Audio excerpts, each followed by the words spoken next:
Eu moro no DF. Distrito Federal, caraca. Eu nunca lembro, eu sempre pergunto porque é muita gente que estuda com a gente, eu não lembro de todo mundo. Um dos meus sonhos é morar no Distrito Federal concursado, inclusive.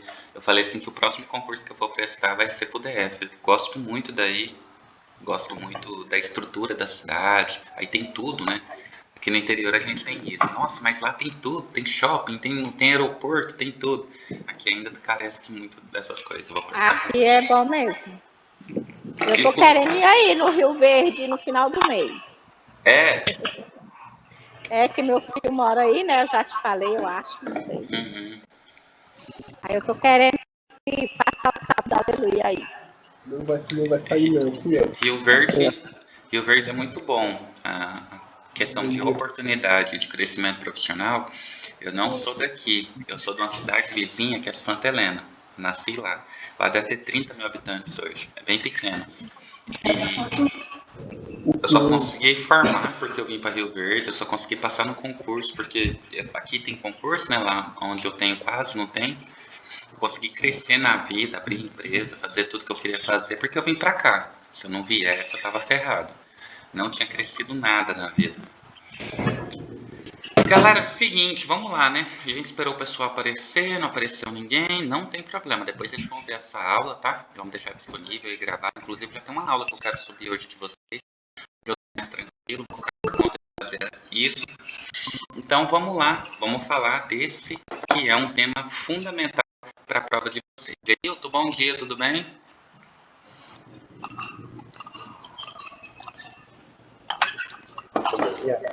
Bom dia. É fundamental a gente falar sobre modelo de assistência à saúde. A gente vai dizer isso, que isso vai fazer uma espécie de dicotomia no meio da questão. Eu já não gosto, eu gosto de falar que eles trabalham juntos, né? Dicotomia é separação, né? Tudo que a gente falar que é dicotomia é uma coisa virando duas, tá? Isso é dicotomia. Mas eu não acredito nisso, não. Eu acredito que são matérias complementares, tá? Uma vai agregando a outra e a gente vai construindo um saber que vai testar o nosso conhecimento, que vai agregar o nosso conhecimento. Para falar de modelos de assistência, para falar de promoção de saúde, a gente tem que saber de Constituição.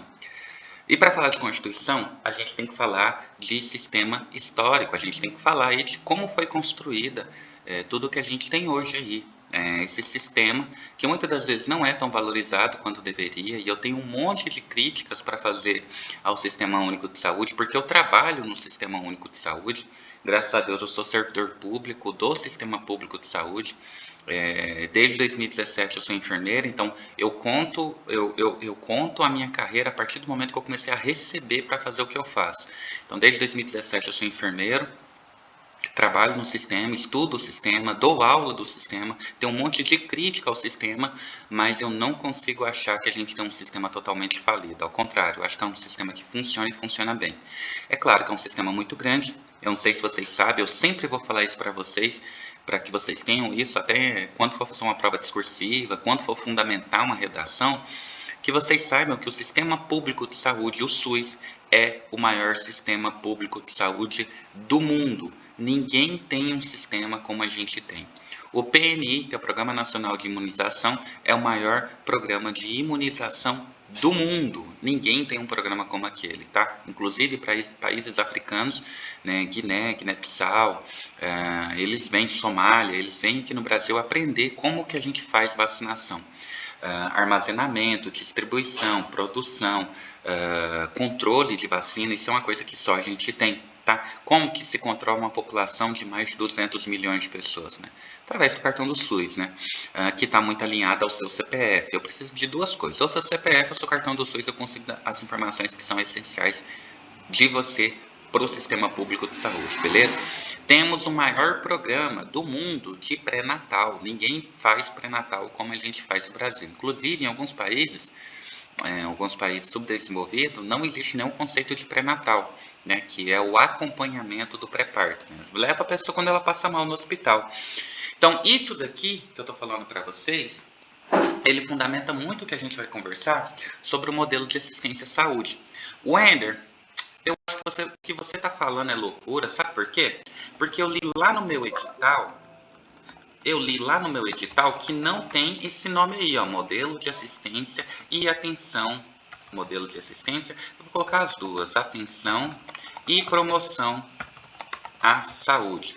Eu li o meu edital, tá? E eu não vi nada disso lá escrito, tá? Eu acho que o que você tá falando é loucura, eu acho que não tem aplicação. Galera, cuidado, tá? O edital de vocês, né? O edital de vocês, eu vou falar no geral. Os editais, raramente eles vêm dizendo assim, ó. Artigo 1º ao artigo 5º da Constituição. Raramente vem assim. Conteúdo programático, estudar o artigo 37 da Constituição até o 42. Conteúdo programático, estudar a Lei 8080 dos artigos tá? Estatuto da Criança e do Adolescente, estudar os artigos 4, 5 e 7. Raramente o edital de vocês vão vir assim. Não vem assim. Como que vem o edital de vocês? O edital de vocês vem assim, ó. Direito constitucional, princípios fundamentais, direitos individuais e coletivos, administração pública, provimento de recursos humanos pela administração pública. Ele vem com frases, porque essas frases são títulos do capítulo. Então, você não vai encontrar diretamente a relação do parágrafo a parágrafo com o que está no conteúdo programático. O que eles costumam fazer é colocar títulos da Constituição, títulos de determinado modelo, título de determinada legislação, protocolo, diretriz, vou colocar título. E você vai se organizar pelo título. Então, a galera que tem dificuldade para estudar, ou a galera que está começando agora, ou a galera que não tem experiência com concurso, já vai sofrer aqui, né? Já vai escorregar aqui. O modelo de assistência à saúde, ele pode estar de várias formas no seu edital, tá? No de vocês está que eu olhei. Ele pode estar como atenção e promoção à saúde. Colocar um tópico lá. No meio de tudo lá coloca atenção e promoção à saúde. Ou modelo de assistência à saúde, ou coloca o compêndio dos dois. Modelo de assistência e promoção à saúde. Também pode ser isso, tá? Vai depender de como é a banca, ela costuma trabalhar isso, tá? Mas, no final das contas, isso daqui vai fundamentar muito a prova de vocês e é fundamental que vocês tenham muito claro do que é o modelo de assistência e o modelo de atenção à saúde, tá? O modelo de promoção e atenção à saúde é fundamental. Outra coisa, vocês farão redação. Vocês não fundamentam redação se vocês não tiverem repertório. Então, isso daqui é mais um daqueles tantos outros que a gente já conversou, inclusive tantos outros temas, tópicos, capítulos, princípios, que a gente pode utilizar, vai utilizar para fundamentar, a redação de vocês, principalmente a prova discursiva e a prova argumentativa que vai vir para vocês. Beleza? Dito isso, dando essa pequena introdução, a gente vai discutir. Agora a gente consegue falar bastante, né? Vai falar de muita coisa. Deixa eu contar para vocês o que vai acontecer. Galera, eu vou disparar a falar. Vou falar mais do que matraca. Então, se vocês tiverem alguma dúvida, levanta a mão aí, fala comigo, escreve alguma coisa aí, mas perguntem, tá? Perguntem, não levam a dúvida, porque a dúvida de vocês pode ser a questão que vai estar na prova de vocês. Então vamos lá, vamos falar do modelo. A primeira coisa que eu tenho para falar é que a gente tem que conceituar o entendimento de modelo. A gente tem que conceituar o entendimento de modelo. O modelo assistencial diz respeito como são organizadas em uma dada sociedade, as ações de atenção à saúde, envolvendo os aspectos tecnológicos e assistenciais. Opa, a gente começa isso. Se eu pudesse definir para vocês o que é, né, um modelo de assistência à saúde, é como que a gente vai fazer esse negócio acontecer. Aí eu vou voltar para vocês na década de 90. Em setembro de 1990, a gente teve a publicação da Lei Orgânica da Saúde, a 8.080. Ficou mal feita. Houve muita má vontade. O presidente da República queria, na época, o senhor Fernando Collor de Mello, ele queria governar, ele queria legislar sobre a saúde por meio de decreto. Isso é muito perigoso. né? Isso tem uma chance muito mais de ter prejuízo do que avanço significativo, do que ganho significativo. A sociedade não aceitou, a gente se rebelou e aí começou a 8.142 em dezembro, 28 de dezembro, soltou a segunda lei que trata da Lei Orgânica da Saúde, que é 8.142 de 90. Show de bola. E aí começou uma pergunta muito grande. Imagina o seguinte, que a gente está criando algo novo e que nenhum lugar do mundo está sendo feito. É único. A gente não sabe como que vai fazer e eu tenho uma data limite para fazer esse negócio acontecer, para aplicar isso. Esse foi o problema dos prefeitos, esse foi o problema dos governadores, esse foi o problema dos secretários de saúde, dos secretários municipais de saúde.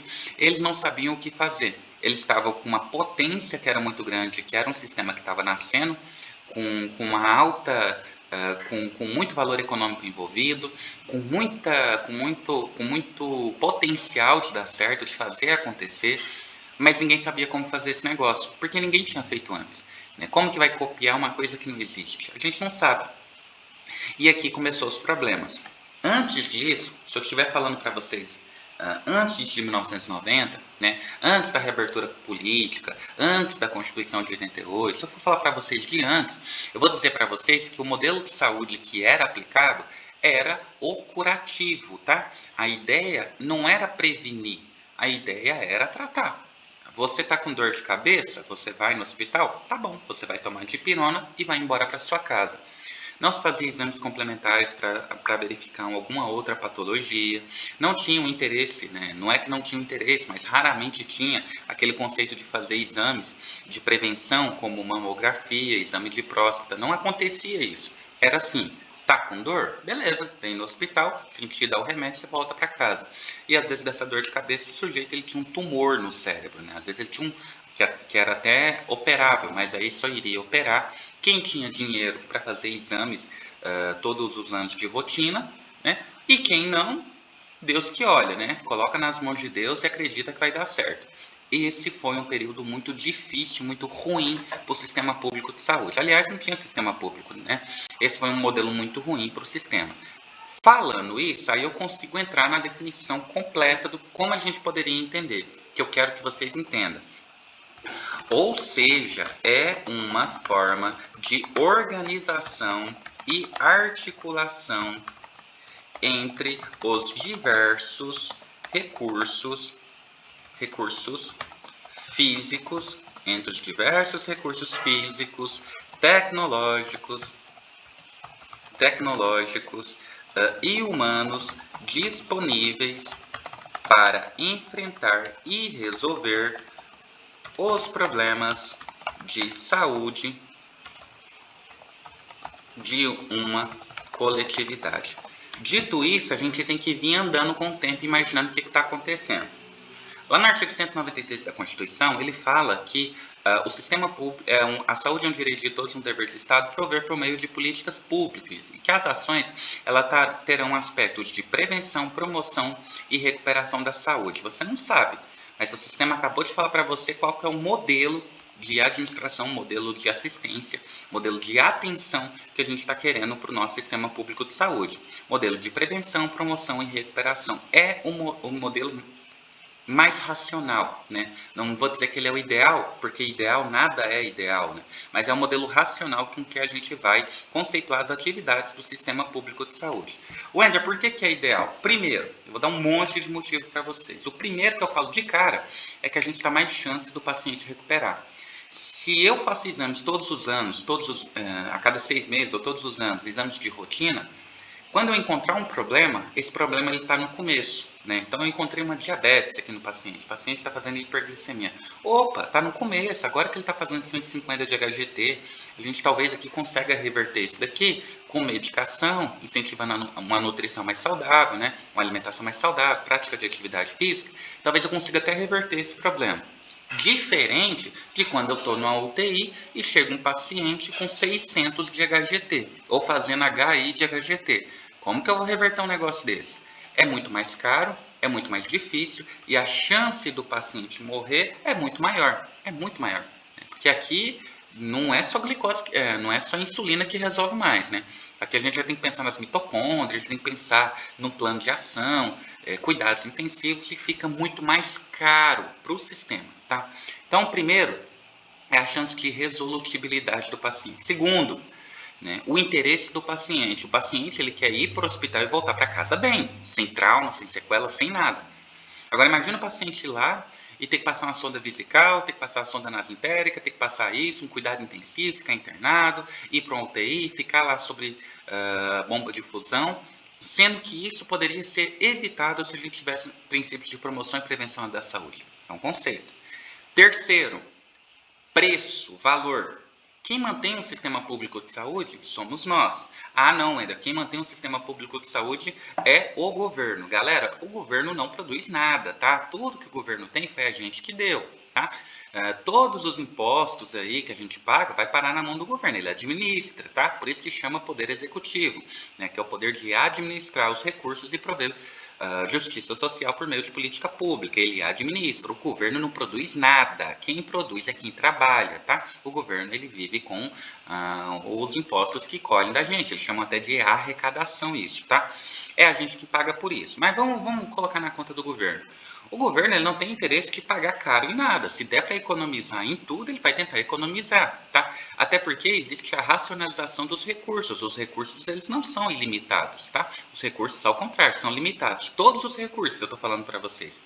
Recursos humanos, recursos tecnológicos, recursos econômicos, recursos, vou colocar aí, infraestrutura, tudo isso é limitado. Não tem como você garantir tudo para todos o tempo todo. Por isso que vai ter as prioridades, tá? Até a gente estuda a escala de Manchester, quem é que tem que ser atendido primeiro, quem não, tá? Então, os recursos são limitados. Os recursos sendo limitados, a gente vai potencializar os recursos naquelas pessoas que são chamados grupos vulneráveis, tá?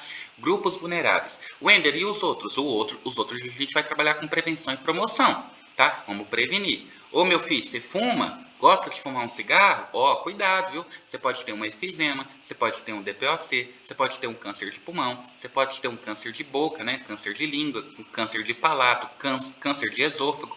Cuidado com esse cigarro aí, viu? Ah, você gosta de beber? Cuidado com isso aí, ó. Seu sistema renal vai pro saco, viu? Você vai enrolar com esse sistema renal aí. Pensa nisso, tá? Porque esse cara, ele vai chegar para nós. É claro que ele vai chegar para nós. O cara que fuma, ele vai chegar para nós. O cara que bebe, ele vai chegar para nós. Só que se a gente colocar isso o mais longe possível, melhor para o sistema. Vamos olhar o que aconteceu em 2020 e 2021. No final de 2019, a gente teve o surgimento numa província chinesa lá do Covid-19. Até hoje, sinceramente, ninguém sabe como que surgiu. Não importa. Agora aqui pra gente não importa, mas surgiu o Covid-19. Beleza. Chegou o Covid. Muita gente pegou a doença ao mesmo tempo. Muita gente foi para o hospital justamente pelo susto do que estava acontecendo, né? A gente chama de histeria coletiva. Ninguém sabia muito bem o que estava rolando, a galera correu para o hospital. O Covid-19 matou menos de 1% de todas as pessoas que pegaram a doença. 1% das pessoas que pegaram a doença morreram. O problema não era esse. Sinceramente, o problema não era esse. O problema era que tinha muita gente procurando o hospital ao mesmo tempo. Isso lotou as unidades. A gente ficou sem condições de fazer tomografia, a gente ficou sem condições de entubar mais pessoas, a gente ficou sem condições de sedativo, midazolam, fentanil, edomidato, quelicin, propofol, ketamina. A gente ficou sem recurso. Por quê? Porque um volume muito maior do que se esperava procurou o sistema ao mesmo tempo. Aí todo mundo virou assim e falou: nossa, mas o sistema de saúde ele não conseguiu atender todo mundo. É porque não consegue. É impossível. Economicamente, a nível de recursos humanos, a nível de recursos de infraestrutura, é impossível atender todo mundo. É impossível, não dá. A gente tem 200 milhões de brasileiros. Se 100 milhões forem para o hospital agora, o sistema entra em colapso. Não tem como dar certo. Não tem como dar certo. Tá? E aí estão se estudando muitas formas, né? Atendimento telepresencial, estão tentando ver outra coisa aí, mas não tem como. E o que aconteceu com o Covid é que as pessoas entraram em histeria e todo mundo correu para o hospital. Aí teve que fazer hospital de campanha, aprovar recurso extra, deixar de atender câncer, por exemplo, para atender Covid, deixar de fazer Papa Nicolau, deixar de fazer cirurgia eletiva, deixou de fazer tudo para atender Covid. Então, nesse momento, a gente teve um grande problema de alta procura.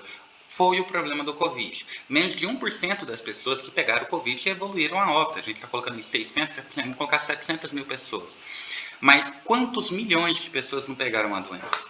Quantos milhões de pessoas? Ainda não tem um número exato, eu não vou chutar um número que eu não tenho certeza. Aqui eu estou pensando no número, mas não tenho certeza. Mas se 700 mil, 600 mil pessoas morreram, o problema estava muito mais associado à comorbidade da pessoa, estava muito mais associado ao tronco encefálico, mesocéfalo, ponte-bulbo, estava muito associado a outras comorbidades, pressão alta, diabetes, a idade muito avançada, a pessoa faz uso de cigarro, do que necessariamente a doença. Então, ó, nesse momento aqui, surge aquilo que a gente vai conhecer como modelo, olha só, a gente vai chamar isso aqui de modelo sanitarista ou campanhista, que foi o que foi utilizado, foi o que foi empregado quando a gente teve o advento do Covid-19. Era o que tinha que fazer. Wender, esse modelo é o ideal? Longe de ser, mas era o que dava para fazer, tá? Era um modelo mais interessante naquele momento. Instituído no início da República, baseado em campanhas organizadas por sanitaristas, guardas sanitários e outros técnicos para luta contra epidemias, principalmente febre amarela, varíola e pestes, tá? Aqui a gente vai tratar de políticas de saúde pública importantes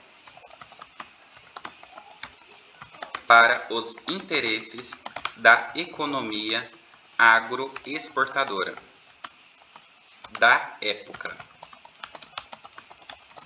E se mantém como modalidade de intervenção até os dias de hoje. Sanitarista, né? Sanitarista ou campanhista. Então, ó, lembra da revolta da vacina, lá de Carlos Chagas, lá? Que a gente tinha um grande problema lá com relação, principalmente, eu acho que dá até para colocar aqui, né? Colocar aqui, ó, separadinho. Revolta da vacina é um grande problema, tá? Revolta da vacina. E a gente teve lá o grande problema, que começou uma vacinação, se eu não estiver enganado, para varíola. Lá por um grande sanitarista, Carlos Chagas, talvez um dos maiores sanitaristas, né? Ou se não o maior sanitarista que esse país já teve. Ele foi responsável pela erradicação da varíola, começando lá no Rio de Janeiro, São Paulo, começou a vacinação. Só que assim, galera, a vacinação da época não era como é hoje, né? Com cartaz, com campanha na televisão, campanha no rádio, não tinha nem televisão na época, né? Campanha de rádio, o poder público se fazendo representar por meio de informação, não. Eles simplesmente chegavam lá em determinada escola, fechava a escola, entrava para dentro com uma pistola de vacina e começava a furar todo mundo. Né? E aí a galera se revoltou com isso, falou assim, como assim? Né? Vai vacinar? Isso é para matar a gente? É para matar idoso, para ficar com as nossas pensões? Né? Tem interesse que a gente morra? Né? Isso aí é para, sei lá, passar uma doença pra gente? Como assim? O Estado não tem o direito de furar ninguém dessa forma, desse jeito, fazer isso, tá? E aí a galera ficou revoltada com aquilo, houve muitas batalhas, cara, e aí foi instituída até a força, que é um conceito que, inclusive, que é utilizado até hoje, que é da vigilância sanitária. Na época tinha os guardas sanitários, tá? Os guardas sanitários. E os guardas sanitários, na época, eles tinham força de polícia. tá? Era como se fosse polícia mesmo, te pegava na marra ali e te vacinava. E se você tentasse ali machucar alguém, você ainda ia preso, tá? Não tinha muita conversa, não. E isso foi feito, galera, porque o governo é bonzinho, porque o governo gosta do povo, porque o governo quer curar, quer resolver os problemas do povo? Claro que não, né? Isso foi feito porque o Brasil, ele exportava bastante commodity, como é até hoje. O Brasil é um país muito rico, tá? A gente só é desigual, mas o Brasil é um país muito rico, uma potência econômica muito grande. E a gente vendia muita coisa, vendia café, vendia minério, né? Vendia muita coisa naquele período. Não que hoje não venda, mas naquele período a gente estava iniciando essas agroexportações, né?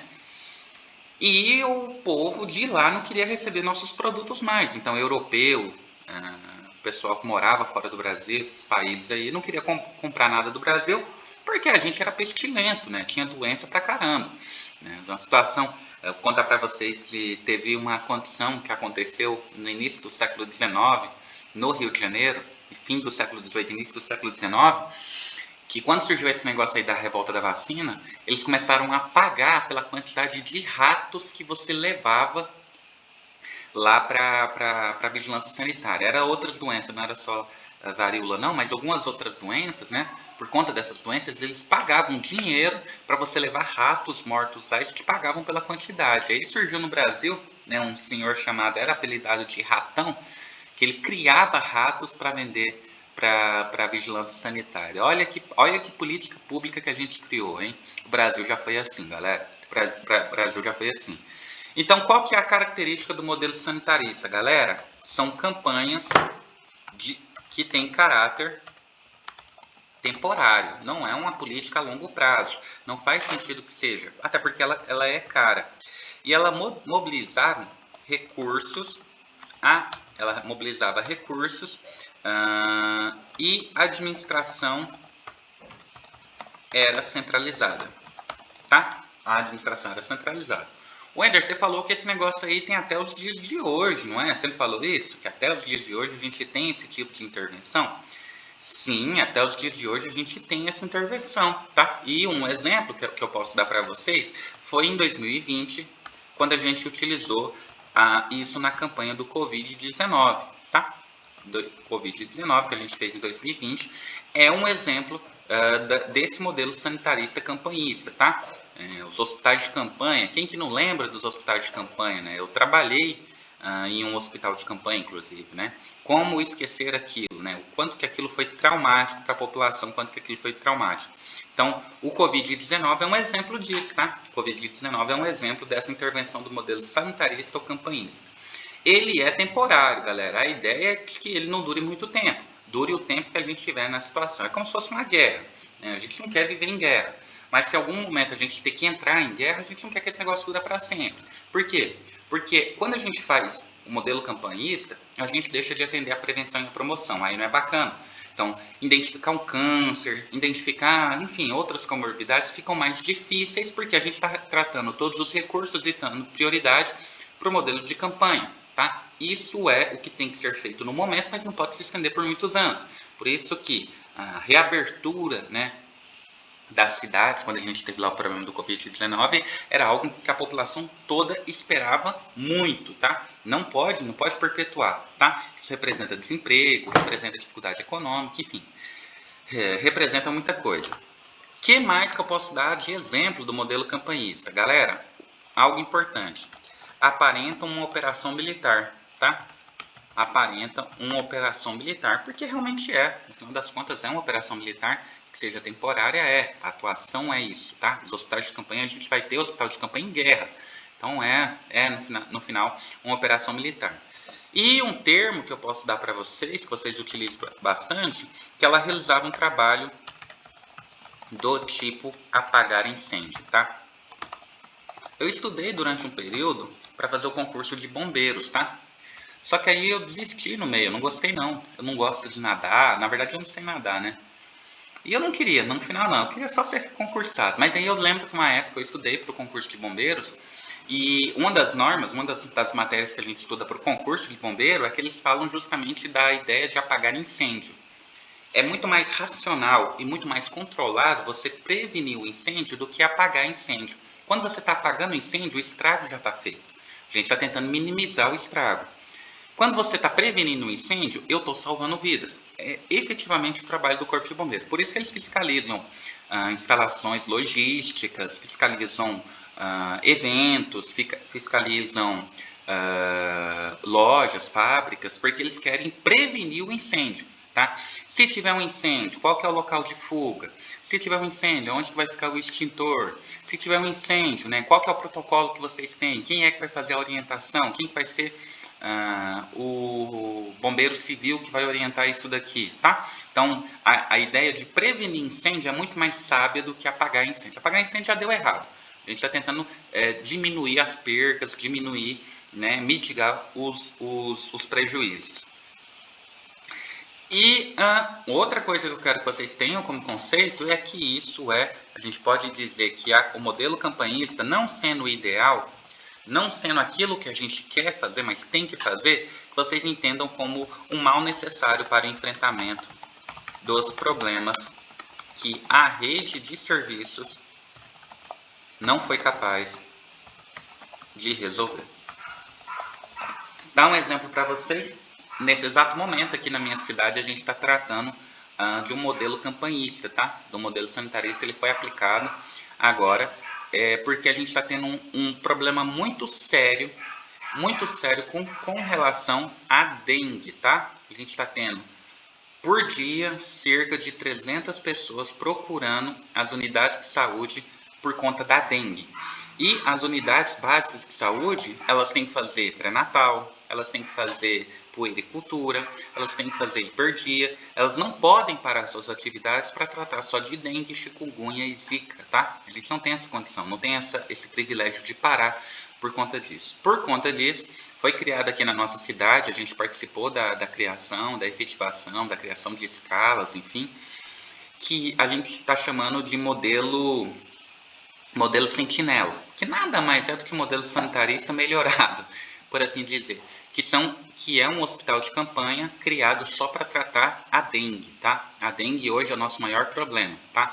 O Aedes aegypti. Inclusive, a gente teve uma intensificação com relação aos agentes comunitários de saúde e os agentes comunitários de endemias para orientar a população quanto a isso. A gente teve recentemente uma qualificação dos profissionais enfermeiro, técnico de enfermagem, para lidar com a dengue, e até contratação ocorreu de mais médicos, né, com uns 4 ou 7 médicos para conseguir atender essa demanda da dengue. Hoje é o nosso novo Covid, tá? Wender, mas por que não estão divulgando? Por que esse assunto não está rolando?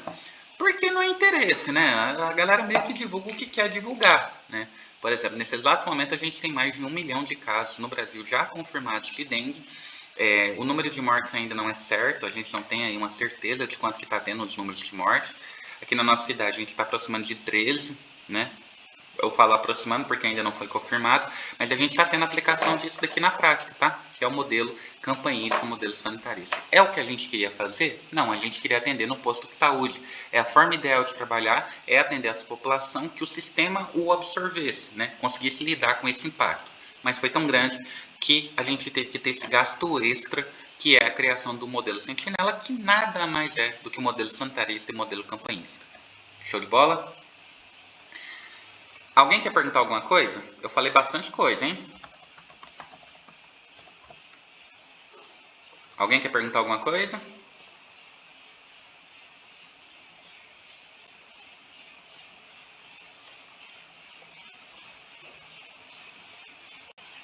Beleza, vamos seguir então.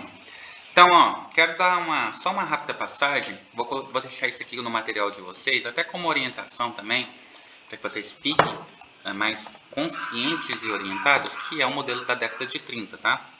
A política de saúde, que foi exatamente quando a gente surge com essa política, ele foi criado, ele estabelece formas mais permanente não existe, né? Vamos colocar permanente de atuação, tá? Que a gente vai começar a falar aqui nesse período das unidades básicas de saúde, tá? É a incorporação desse novo modelo de pensar saúde.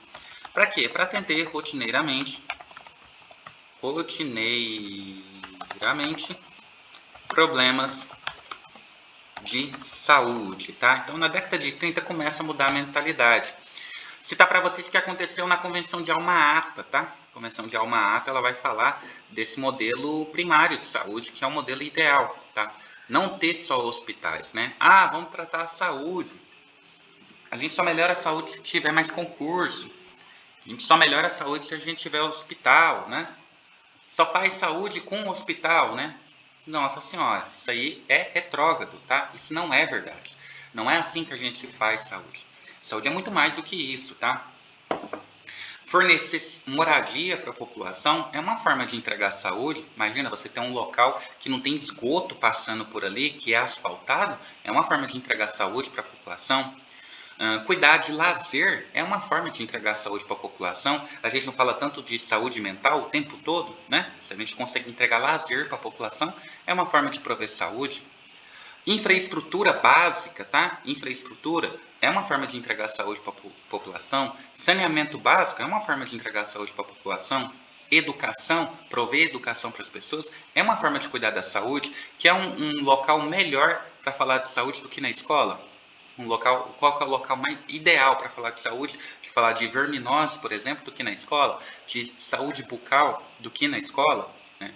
Isso é saúde também, tá? Então, todas as vezes que você vê alguém falando que saúde, a gente só vai prover saúde, só vai conseguir fazer saúde com o hospital, essa pessoa está falando algo que ela não sabe. Saúde é muito mais do que isso, tá? Os conceitos de saúde é muito mais amplos do que isso, e essa é uma mentalidade fechada. Todos vocês serão ou criadores ou provedores de política pública. Se tiver com essa mentalidade, não vai conseguir fazer nada efetivo. Saúde é muito mais do que isso, tá? Saúde é muito mais do que isso. E aí, a galera começa a falar, ó, se a gente tivesse uma unidade básica de saúde, que a gente pudesse acompanhar a gestante, que a gente pudesse, por exemplo, fazer as orientações e acompanhamento para quem tem pressão alta, que é uma doença muito que virou uma doença crônica, que a gente pode falar, né? Doença crônica adquirida, que a gente tem um alto índice de contaminação de desenvolvimento, né? Tem fatores genéticos, claro que tem, mas tem fatores adquiridos também por questões do hábito, por exemplo. Se a gente tivesse um acompanhamento para as pessoas que têm diabetes, que a gente pudesse acompanhar no posto de saúde, fazendo a entrega de medicação, consultas básicas, e isso tudo na unidade básica de saúde. A gente vai desafogar o modelo lá de urgência, o setor secundário, que é a unidade de pronto atendimento ou o hospital que atende urgência. A gente desafoga lá. E aí um leito a menos lá representa um leito a mais para quem está dirigindo um carro e sofre um acidente, por exemplo, que é um modelo de urgência e emergência. Então a unidade básica de saúde foi a racionalização de recursos. É mais barato ter unidade básica de saúde, ela vai prevenir muita coisa, eu vou desafogar o sistema, tá? Eu desafogo o sistema e tudo que eu poderia fazer lá na atenção secundária, lá no posto de saúde, lá na UPA, por exemplo, a gente consegue mandar essa demanda lá para a unidade básica de saúde. É melhor que vá para a unidade básica de saúde. A gente abre um leito lá na unidade, a gente abre uma chance, se acaso tiver um capotamento, um acidente, um incêndio, a gente tem mais vagas lá disponível quando a gente manda para a unidade de saúde, aquilo que pode esperar, aquilo que não é urgente. Show? Gente, uma coisa que é um problema, vocês que trabalham na saúde, vocês vão falar disso com muito mais propriedade do que eu. Eu também trabalho, mas uma pessoa ir para a UPA para trocar receita, e na UPA para trocar receita, é uma coisa que simplesmente não faz sentido. Tem que trocar receita para pegar medicação, dá para fazer isso na unidade básica de saúde. Não faz o menor sentido a pessoa ir para a UPA, na atenção secundária, para pegar receita. Não existe, o sistema deu errado, não é assim que o sistema tem que andar. Show? Então, ó, vamos lá. São criados, olha só, o que é pensado ali na década de 30? São criados programas especiais. Esses aqui é o que a gente está tratando até hoje. A gente tem que reduzir a mortalidade infantil, tá? Pré-natal. A gente tem que garantir programas de prevenção, vacinação, tá? Tuberculose, que era um grande problema do nosso país, tá? Um tempo atrás aí, tuberculose era um grande problema, tá? Hanseníase, galera, eu não sei se vocês sabem, eu já tive hanseníase, tá? Quando eu era criança, eu tive hanseníase, e o tratamento é a melhor forma, né? A prevenção e o tratamento, o acompanhamento pelo posto de saúde é a melhor forma. Enfim, outros programas que foram criados justamente para ser cooptados lá para unidade básica de saúde. Mais do que isso. Eu quero que vocês tenham entendimento do que é programa, tá?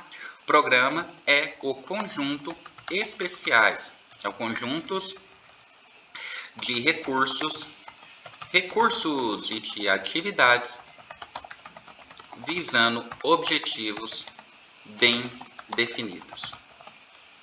Isso é programa. Então, a ideia, quando surgiu as unidades básicas de saúde, é que elas fossem um programa, não é isso? Por isso que era chamado de PSF, Programa de Saúde da Família, tá? Quando surgiu lá essa ideia de 1930, quando a gente teve a integração, isso de fato acontecendo em 1990, a partir de 1990, isso sendo efetivado, isso acontecendo de fato, a gente vai chamar esse negócio de Programa Saúde da Família, tá? Por que que deixou de ser chamado de programa? Por que que isso era chamado de programa? Porque programa, galera, tem um objetivo definido. O objetivo definido é o seguinte: opa, a gente zerou o número de tuberculose, a gente zerou o número de pessoas que estão com hanseníase, a gente conseguiu uma vacinação efetiva? Conseguiu? Não, então beleza, acabou o programa. Todo mundo vai para casa, a gente vai fazer outra coisa, não vai ser dado uma atenção mais para isso, porque a gente já conseguiu. O objetivo que a gente tinha, a gente já atingiu. Com o passar do tempo, a ideia de programa não me serve mais. Por quê? Porque a gente viu a importância que era.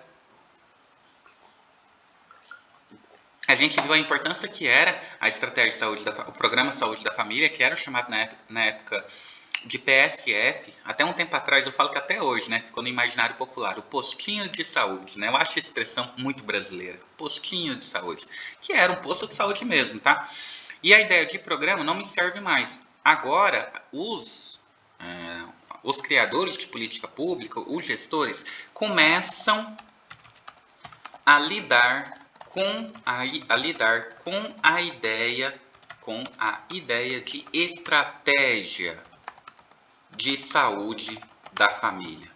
Quer dizer, a gente foi para outro patamar, tá? A gente tem que falar na estratégia saúde da família. E se eu estou falando para vocês de estratégia, é porque só programa não me serve. Isso daqui não tem que ser mais simplesmente um programa, tem que ser uma estratégia, algo que vai ser permanente, algo que tem que cooptar, tá? Parte do recurso da União, parte do recurso do Estado e uma parte significativa dos recursos do município. Todo mundo lembra da aula de 8.142 que a gente fez ontem, tá? Que inclusive eu vou disponibilizar, terminando aqui eu deixo já disponível para vocês. A gente não fala mais de programa. Programa, ele vai acabar, é sazonal, ele vai passar. A estratégia não. Estratégia é permanente. Agora, a nova forma, o gestor está olhando para o sistema, ele está pensando diferente. Opa, estratégia a gente precisa lidar com a estratégia. Estratégia é importantíssima. Então, ó, o conceito de administração, um conceito importante que a gente vai ter aqui para a administração do sistema público de saúde, é que a administração única e vertical, ela está lidando com o caráter mais permanente que as campanhas. Organizadas sem levar em conta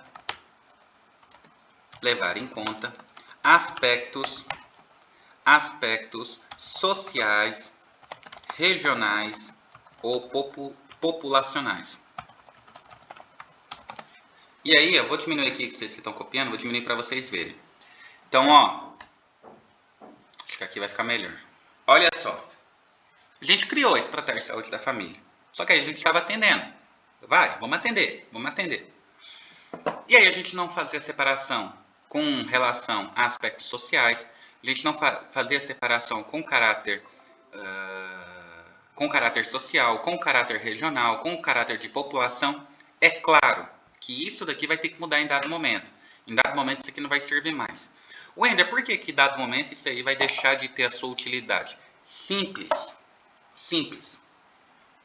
Eu trabalhei num posto de saúde, esse é um exemplo que eu posso dar para vocês. Eu trabalhei num posto de saúde que era um posto que foi colocado num determinado bairro aqui de Rio Verde, que era um bairro de pessoas muito ricas. As pessoas que moravam lá naquele bairro tinham um alto poder aquisitivo.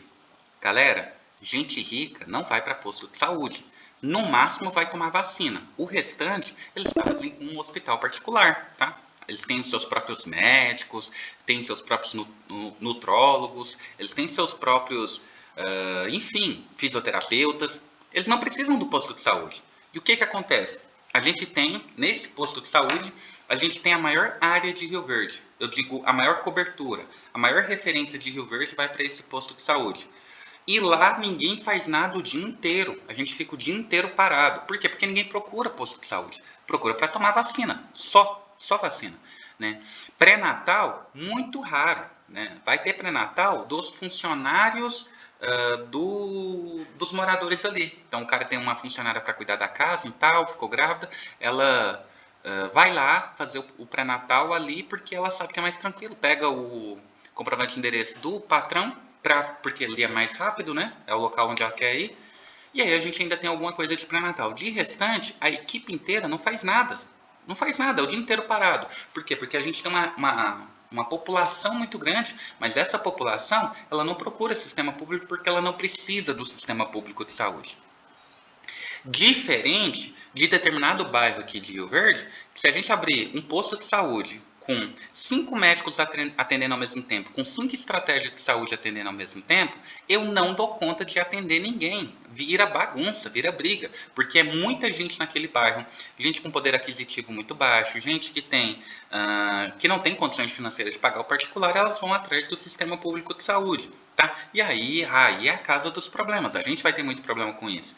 Então não tem como você pensar na estratégia de saúde da família sem levar em consideração aspectos regionais, aspectos populacionais, aspectos sociais, tá? É o básico, você tem que conhecer a população que você vai atender, tá? Por quê? Por conta disso, a gente pode melhorar a nossa assistência ou não, ela pode piorar a assistência por conta disso, e aí a saúde não é efetiva.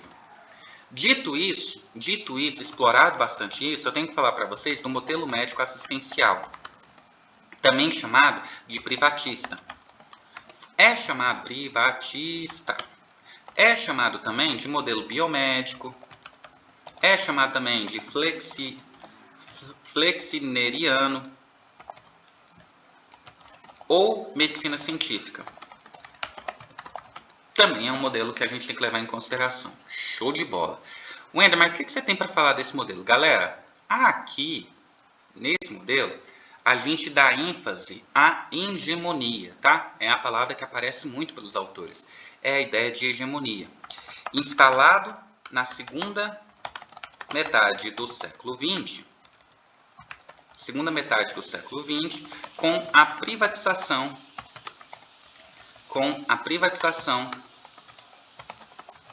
crise da saúde e procura por alternativas. A gente está lidando aqui com um modelo hegemônico. A gente está voltado para a demanda espontânea.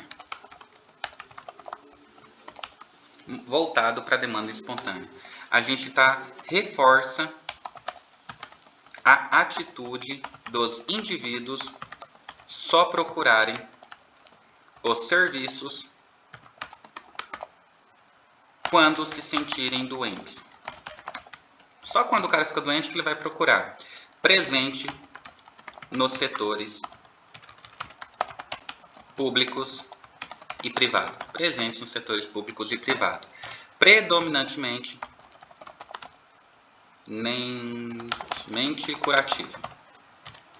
A forma de organização da produção de ações busca atender a demanda espontânea.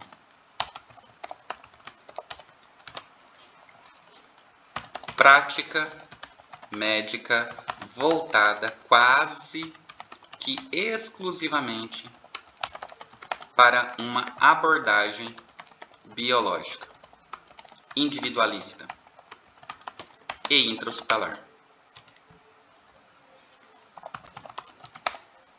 Conceito de utilização irracional dos recursos tecnológicos existentes até o momento.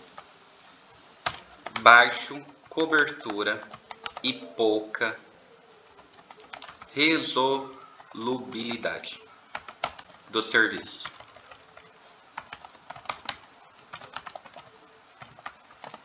Isso daqui foi um aumento, a gente teve aqui um aumento nesse período, um aumento das especializações médicas. Então, ó, a gente está falando aí do início da década de 20. A gente começou a olhar para o modelo assistencial privatista, tá? Ou modelo biomédico, flexeriano, modelo científico. Aqui, ó, eu não quero saber do João. Se o João mora lá no bairro nobre ou no bairro mais simples, né? No bairro mais popular. O João não me importa. É o seguinte, seu João, o que é que o senhor tem? Ah, eu caí, doutor, e eu bati o braço. Você bateu o braço? Bati. Tá doendo? Tá doendo. Toma um dipirona e vai regulado para o médico, tá? Você vai lá para o ortopedista. O ortopedista vai conversar com o senhor. Aí chega lá no ortopedista, cara, uma bateria de exames. Aí chega no final, não fraturou não, pode ir para casa, tá? Então, não tinha continuidade do serviço. Aí, esse modelo aqui, foi no momento que a gente teve ali a ideia biológica. O que me interessa é o que você está sentindo. Individualista, eu não estou nem aí para sua família, tá? Não me importa o que você tem na sua família. Intra-hospitalar. Wender, mas por que individualista vai aparecer aqui? Por que essa abordagem aqui individualista, ela não estaria certa? Porque o sistema público de saúde, ele trabalha com um conceito fundamental de saúde coletiva. Galera, é fundamental que a gente tenha o conceito definido de que a saúde de uma população ela é impactada diretamente no local onde ela está inserido, no contexto a qual ela está inserido. Se eu trabalho de servente a semana inteira, eu vou sentir dor nas costas e vou parar no hospital. Me dá um dipirona vai resolver meu problema? Não, não vai resolver meu problema. Talvez uma fisioterapia, talvez pensar, né, numa realocação em questão de trabalho, mas olhar só para a dor do paciente, para o problema e não olhar para o paciente como um todo, é uma falha do sistema. E isso, é claro, no momento pode parecer um avanço, mas no final das contas ele é um atraso, tá? A gente teve associado a isso um aumento de especializações. Não que especializações médicas sejam ruins, só que agora a gente vai ter conflitos quanto a isso. A gente vai ter a apresentação de conflitos entre os profissionais. Wender, mas por que vai ter conflito entre os profissionais? Você já deve ter escutado isso. Ó, Wender, eu vim aqui porque o meu médico do coração me passou esse remédio. Só que esse remédio, ele faz mal para o rim. Aí o médico do rim mandou eu parar com esse remédio que é do coração. Só que o médico do coração falou que se eu parar com esse remédio do coração, eu vou morrer. E o médico do rim falou que se eu tomar esse remédio também vai me fazer mal. O que eu faço? Quer dizer, não tem uma reunião de conhecimento, não tem um saber, não tem a mediação. O paciente está tocando de roda e não sabe o que fazer, né? Um fala uma coisa, outro fala outra, eu faço o que agora? Há um conflito aqui. Aí eles colocam o médico generalista para tentar tomar uma decisão, para ver o que é melhor para o paciente. A gente está diante de um conflito. Tá? Então, no final das contas, a gente teve um aumento, mas isso não vai necessariamente significar uma melhora do atendimento, porque o pensamento é individual, é cada um olhando para o seu coração, é o outro olhando para o seu rim, e ninguém olha para o paciente como um todo. Mas peraí, isso aqui vai fazer mais bem ou vai fazer mais mal para o meu paciente, né? Não sei se nem pode falar isso, né? Mais bem, mais mal, não existe, né? Então, ó, a gente tem uma apresentação absurda do uso crescente e exagerado e sem necessidade de exames, aparelhos e tratamentos de última geração. Wender, mas isso não é bom? Claro que não. Sem necessidade, sem motivo, não tem. Para que ficar fazendo raio-x toda hora? Por exemplo, galera, raio-x é radiação. Você está sendo exposto a um elemento químico que pode te dar câncer, por exemplo. Se você parar para pensar que a jornada da galera que trabalha em clínica radiológica, a galera que trabalha com equipamento de tomografia, por exemplo, ela é até reduzida. Você pode trabalhar no máximo 6 horas por dia, né? E trabalha um dia, folga 3, aí depende da escala. Mas você tem que ter uma escala reduzida para você ter menos contaminação possível com a radiação que está ali naquele local. E aí a gente vai fazer raio-x para todo mundo, à torta à esquerda, como se fosse água, vai dando e não dá nada? Não, isso é um perigo, sem falar que é um custo, tá? E aí a gente tem o pensamento da preponderância do hospital. A preponderância do hospital como local principal das intervenções. Então a gente tá voltando a centralizar as ações, estamos voltando de volta para o hospital. E segmentação, a segmentação e desarticulação das atividades dos diversos profissionais. É um atrapalhando o outro. No final é isso, tá? Então, ó, a gente tem que começar a pensar no modelo alternativo. Esse modelo aqui não é o ideal, tá? E a gente vê muito a apregoação desse modelo como sendo o melhor, mas não é o modelo ideal, tá? Então, ó, a gente vai ter que repensar como que a gente vai fazer esse sistema de saúde. Com esse modelo aqui, a gente não vai conseguir efetivar, a gente não vai conseguir prestar saúde de qualidade. Ó, e a estratégia de saúde da família? Será que a gente não deveria pensar nisso, né? Então, uma das pactuações e uma das articulações que a gente tem hoje, inclusive hoje algo que eu gosto muito, é a ideia da gente sempre falar do sistema de saúde articulado e pactuado. É um dependendo do outro, os dois constroem um sistema de saúde que funcione de fato, tá? Eu não faço nada sozinho, a gente tem um sistema de regulação e a gente vai definir prioridades. Na definição de prioridades, a gente decide quem é que tem prioridade ou não, quais medicamentos e exames que têm prioridade ou não. Aqui a gente está pensando na rede de saúde como um todo. Inclusive, esse é o que deveria ser o melhor. Wender, tem um modelo de saúde melhor do que o outro?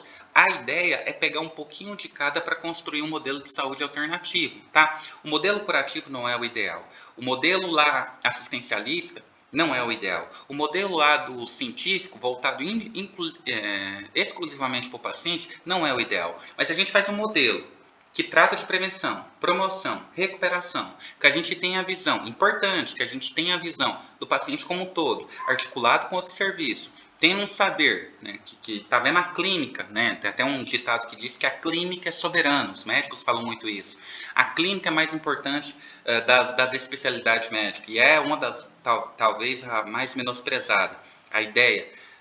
O problema hoje que os médicos têm é aquela ideia do bitolamento, né? Ele vai estudando tanto a sua especialidade, mas tanto que ele esquece de olhar para o lado. Ele esquece de olhar para o todo do paciente. Então, eu vou ser ortopedista, eu vou ser cirurgião, vou ser cirurgião de mão, vou ser cirurgião de mão direita. Ele vai cada vez mais se especializando e ele vai esquecendo de olhar para o lado. Ele vai esquecendo de olhar para o todo do paciente. Não é o ideal, não é esse o caminho, tá? E o modelo não tem que estar voltado para o médico. O médico é um agente de saúde importante, assim como é o enfermeiro, assim como é o técnico de enfermagem. A gente tem que sair um pouquinho dessa centralização de competência para os médicos e a gente começar a olhar para o paciente. Quer um exemplo? Enfermeiro pode fazer sutura, enfermeiro pode fazer parto, não é isso? Enfermeiro pode fazer episiotomia, episorrafia.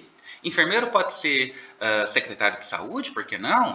Quem mais entende de política pública do que o enfermeiro, não é isso? Então, a gente sair um tanto dessa centralização na especialidade do médico e definir mais competência, distribuir mais competência para os outros profissionais.